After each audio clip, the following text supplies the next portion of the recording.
the King's Indian.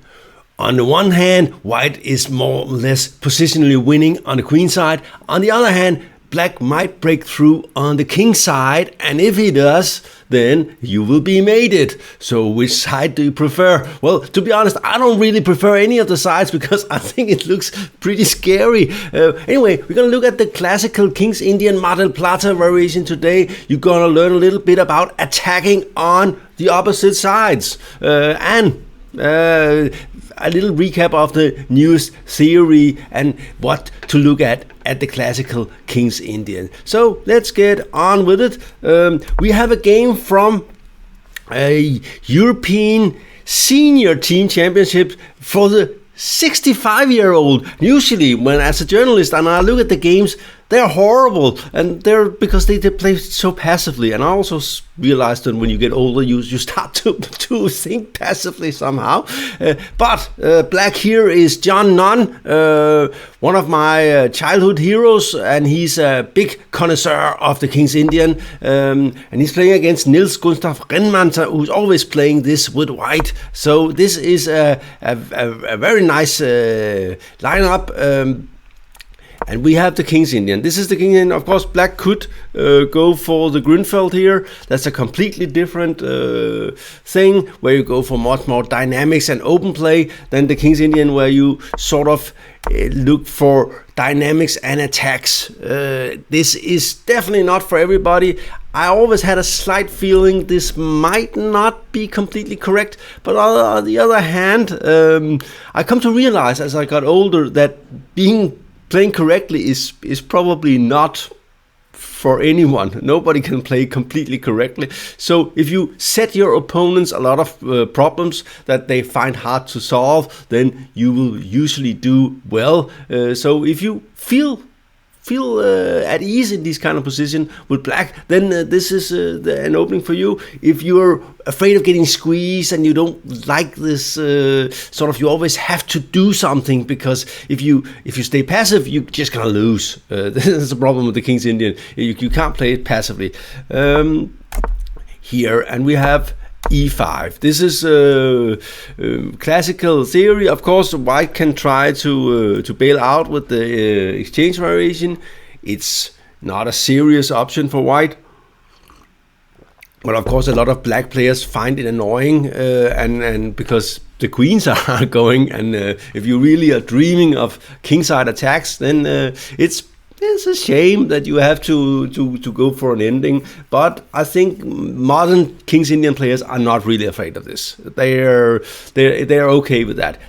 Nobody's that one-sided, because everybody realized you have to be able to play the end game no matter what. So. And this is, of course, white has different options here. You can play the Petrosian system with d5 here. It's a completely different opening. The main line is something like this. White's setup is with this, keeping these two bishops in control here. And this is interesting positional chess. I think it's a little bit underestimated. It's not a bad line for white. This is something you can definitely specialize in as white. There's also this move is of course also possible. Sort of more flexible, and the idea is if black goes for this, then you will have an improved version of the bishop e3 system, where you get the knight to d2, which is supposed to be better because it goes here and here. So this is a quiet trick. Of course, here black can play a lot of different things. You can take on d4, you can play knight a6, you can play knight d7, and so on. A lot of lines. Knight d4 is the main line, I guess. But this is, of course, here black has many options. You could play the King's Indian with knight a6. If you're a knight a6 player, you probably play knight a6 before e5 to sidestep the exchange variation. This is one of the things you can do when and then the same with knight bd7. You can also go knight bd7 first to sidestep the exchange variation. This is something I do a lot in blitz because I find it boring to play endings in blitz. I think it's more interesting to attack. So knight a6 is possible. Knight bd7 is the old main line. Then they started to play all kind of weird things. h6 I've seen. I think even b6 or something like that. And of course you can always take here. There was also at one point Queen e8 was very popular. So a lot of different options here. But of course the main line is the Mar Plata variation. This is the serious stuff. Of course white can take now, but the idea is to go d5. And here the knight is actually not very good here, but it is on the king side, so black is sort of amassing forces on the king side. White has a million options here. I think we can just take them. The main line at the moment is b4. And there's of course a lot of variations after b4. Another line is a4, which is might be good, might not be good. When I was younger, knight d2 was one of the main lines. It's gotten a little bit out of favor recently. You also go king d1 here. And then there is of course the old main line is knight here. I think that's about... Oh, there's also bishop d5. Bishop d5 is actually also a serious move in this situation.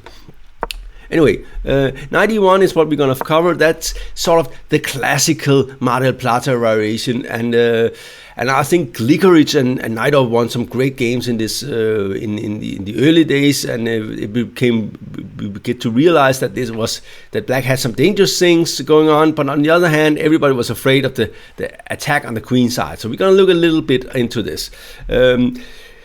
Nunn wrote a book about this, so he knows a lot of, and his main option is to play knight d7. White black is preparing to push on the, and basically white is attacking here, and black is attacking here, and he probably go something like trying to get all the pawns going and trying to get at this guy down here. This is the guy he's after. On the other hand, these are the more or less weak points in black's position, and sometimes if a knight gets to c7, it will be able to jump to to e6.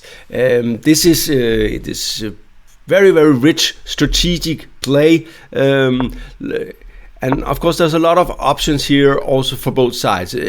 The maneuver to knight d3 is very common. Another way to play is to go bishop e3 and put it down here.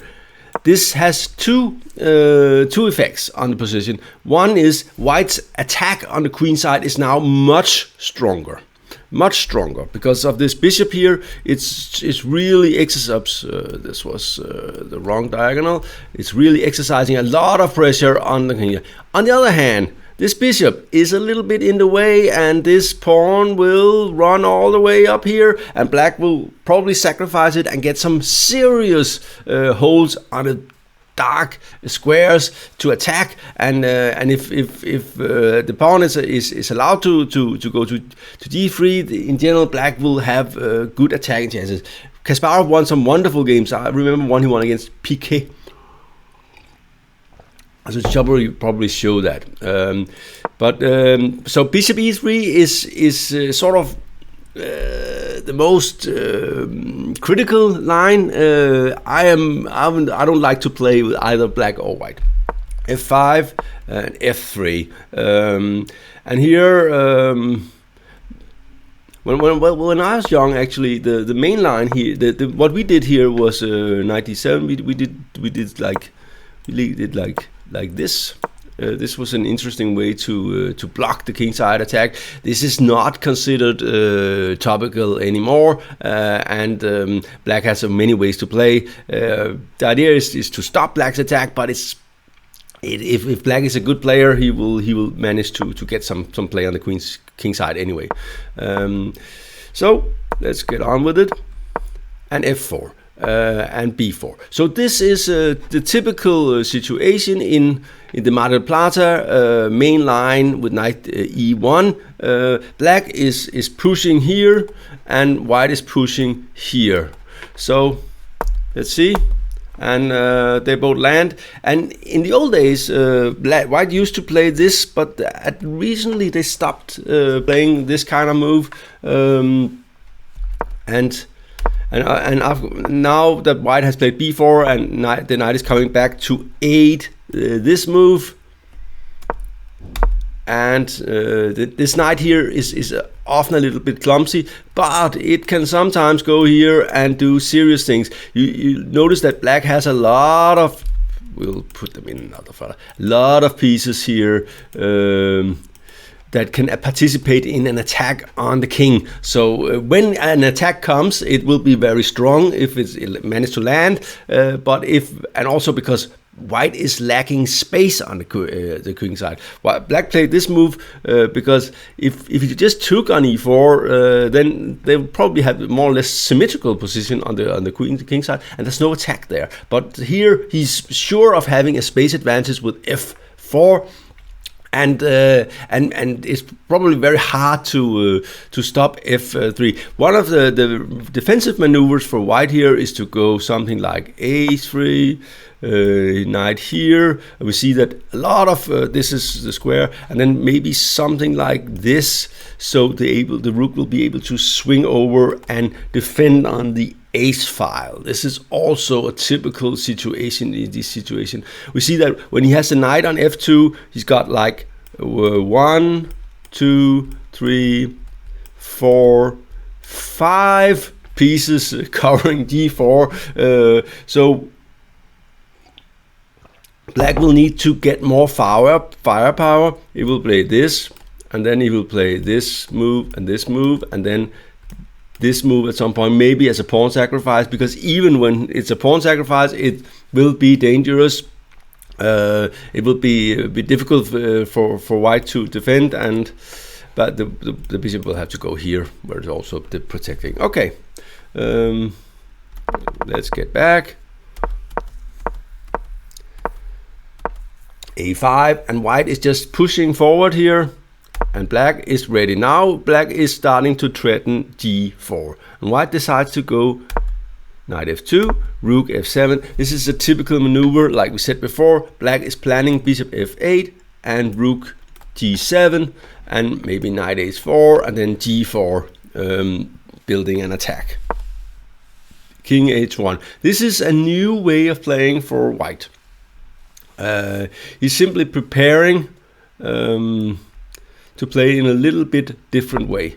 Bishop f8, black continues in classical style, and this was white's idea, c6, and that's also why the computer likes this move here, to be able to answer c6 with b6, or no, you can just take, actually, you can just take, and the pawn is hanging on b4. So that's interesting, but this is the classical way of playing. c6 is a new way of attacking. Usually white used to try to break through on the c file with the rooks on the c file, and maybe the queen also, and so on, and getting the knight to c7. And if you go here, then it can probably make a lot of problems in black's position, especially because this bishop is usually needed for the attack, both to get g4 in, but also to sacrifice itself on h3 if the pawn gets to g3. That sounds far-fetched. We're going to see something like it maybe in a later video. And here black plays a6, stops more things from coming, and hoping that this pawn will be weak at some point. b5, he's not afraid yet, and going on with it. And we see that usually you don't want to exchange this bishop for this bishop, but here it's okay because this will actually be weak, and black will get in g4 in anyway at some point. So this is white's idea with king h1, g3. This is a new way of trying to stop the attack on it's slightly, you started to see it in the 19s, and it pop up here and there, and sometimes it's pretty smart to play this move. The thing is, your king side position will get more air. So the question is, do you want to be airy at the king, or do you want to suffocate from lack of space? Both things are a little bit scary, but I think d3 is probably a good move. in this situation. Black and here I think black should probably play d4 here or something. Maybe, I don't know, to try and open the position, take, and maybe h4 is interesting. Just really trying to smash open the king side. Instead he played a little bit of weird move, and after this white has managed what he really wants in the king side, to block on the king side. Simply, and of course, but the thing is, you have to keep your alert up when you're blocking in the king side, in the king's Indian, because the prize for black is the white king, so he can afford to sacrifice material in a lot of situations to simply get at the king, pieces and pawns and so on. It doesn't matter. Material is not important if the king, if you can get the king's head, so to speak. So black is this. I'm not sure I like this. If white will be able to stabilize this should be better. This will become weaker in the long run, and white has a clear advantage on the queen side. On the other hand, these guys here, they will need protection, because black will be looking for sacrificing, and he will be looking for something to open here or open here, or something like that. So white starts with prophylactic moves. This is probably a little bit too safe. He should probably just exchange the white squared bishop with b takes a6, I think, and have a slight advantage, but he didn't. Play rook here, bishop goes here, and black is planning to do something. And again, I think you should take on a6, white, and of course, and this is maybe a little bit too much. And here white black decides to just give away a pawn, and this is the right way to defend, I think. This one is good here, but notice, if for instance this guy somehow magically transport itself to this square, then suddenly white's position would become very, very difficult, and all these stuff will be in the air. So, and this is what black is always looking for in the king's Indian. So you cannot rest. So already now he's just giving up a pawn. And he's ready to get this one in, and then sacrifice something. And this is probably a mistake. You should probably take with the knight, but still it's a little bit uneasy after bishop h4 and bishop d3. You start to feel some and now we got rid of that one, and here I think taking here is best, because you're actually threatening this one. The knight here is not doing much anyway. The queen is going to the king side, so taking something like this is probably very unclear. Knight d5 or something, and we are ready to rumble here.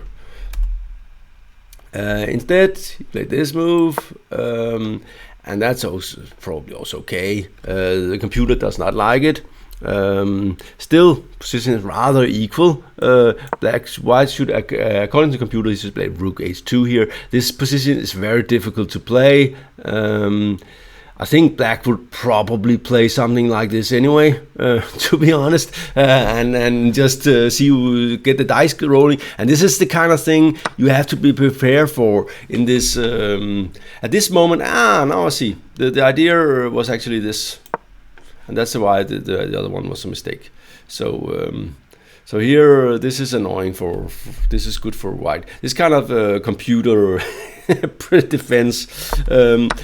I should probably switch it off just to keep. But the King's Indian is very calculative. You have to look at what's going on tactically. So here he played this move. This was a blunder, because after and of course you are hoping to get this guy in here,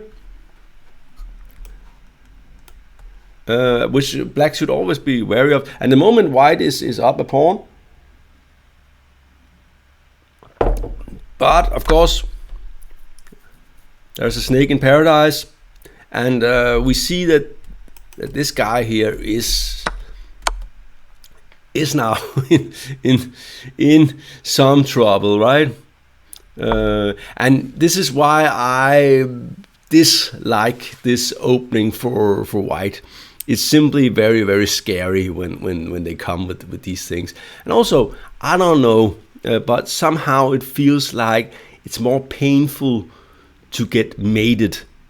Of course, in a points way, it's the same. If you lose by getting mated, or you lose by just losing a pawn and losing the ending, it's the same. But psychological, it feels like you're being mutilated or something when they sacrifice everything on your king and you just get mated. It's like, well, you're getting murdered or something. It's not. It feels different than losing in a sort of more normal way. But of course, psychologically, it makes no sense in points wise to think this way. Anyway, black has I don't know. I think maybe he should probably play this move. And then follow with e4 and this one. I would not like to be white in this position. It's really unpleasant. The king is really in trouble. You really have to be cool. And e4, and of course now it's scary. And this was a mistake, it says. Very complicated stuff. Still, this guy is not safe.